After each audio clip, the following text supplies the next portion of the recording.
എനിക്കിപ്പോ എന്റെ ഭാഗത്ത് മിസ്റ്റേക്ക് ഉള്ള പോലെ തോന്നുന്നുണ്ട്. ഞാൻ നിനക്ക് അനാവശ്യമായിട്ട് ഹോപ്പ് വരുന്നുണ്ടോ എന്നൊരു സംശയം.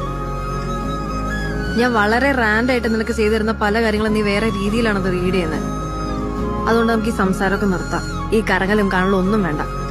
എന്തെങ്കിലും അത്യാവശ്യം ഉണ്ടെങ്കിൽ മാത്രം കമ്മ്യൂണിക്കേറ്റ് ചെയ്താൽ മതി. നിനക്കെന്തൊന്നും പറയാനില്ലേ? റീനു, ഐ ലവ് യു ഡി. Sachina, please don't do this. എടാ, നിന്നെ ടേക്ക് കെയർ ചെയ്ത് കൊണ്ടുപോകുന്നല്ലേ എനിക്ക് തോന്നുന്നേ. എനിക്ക് പറ്റില്ല സച്ചിൻ എന്നെ കൊഞ്ചിച്ചോണ്ട് നടക്കാൻ. നീ അതൊക്കെ എൻജോയ് ചെയ്തിട്ടില്ലേ? എനിക്കങ്ങനെ ഫീൽ ചെയ്തിട്ടുള്ളൂ. സോറി, ഞാൻ എൻജോയ് ചെയ്തിട്ടില്ല. നിനക്ക് പേടി, എന്റെ കൂടെ നടന്നു കഴിഞ്ഞാൽ എന്നെ പ്രേമിച്ചു എന്നുള്ള പേടി, അത് സമ്മതിക്കാനുള്ള മടിയാണ് നിനക്ക്. നീ എന്നെ ടേക്ക് കെയർ ചെയ്യുന്ന കേസ് പറഞ്ഞില്ലേ? എനിക്കിങ്ങനത്തെ കെയറിംഗ് ഒന്നും എന്റെ വീട്ടിൽ നിന്ന് കിട്ടിയിട്ടില്ല. ചിലപ്പോ അതുകൊണ്ട്